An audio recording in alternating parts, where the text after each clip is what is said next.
It's completely okay to have the roller coaster of emotions and all the questions you have in your head because no one will completely understand you.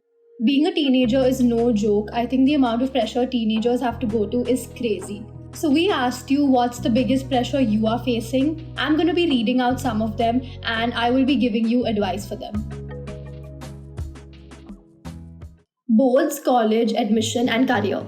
Everyone feels this pressure to get it right at once, especially in this society where we've just been told to excel in life. The mindset that 12th mein mehnat karo aur fir aaram karo is not true at all. Yes, high marks will definitely get you into a well-ranked college, but this is not the only way to a successful career because there's so much more to education. You have to get out in the real world and see things beyond that. Be disciplined but also have fun. Do the best you can but also take a break because the formula is not the same for everyone to success.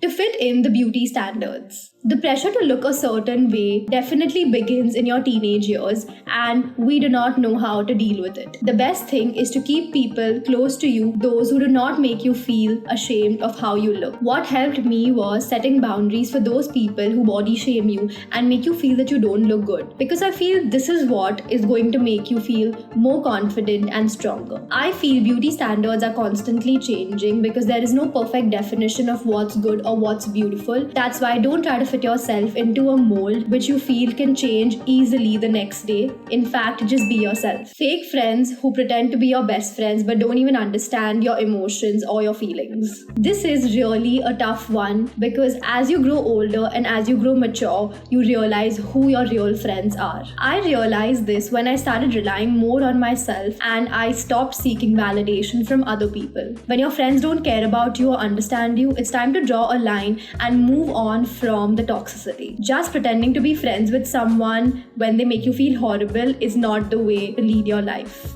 You have to cut them off. Choosing what I want versus what my parents want. We've always been brought up in a way where we feel that our parents are right or that they know better than you because they are older than us. I feel you're really lucky if you've got parents who cared for you and who supported you and actually look out for you, which can help you grow and become more mature. Even though your parents are looking out for you, eventually it's your plan and your future goals which you feel you're comfortable with. When it came to picking my career, I gave a very logical reasoning to my parents about my future goals and I feel good about it because I don't think there's anything wrong about how I'm thinking about my own life. It's not okay to be emotionally blackmailed into something and then resenting your parents later on. Particularly in stuff like dating, we as brown kids generally have this guilt for leading a double life because our parents actually want something else from us. But just because there's a generational gap doesn't mean that they get to decide everything about your life.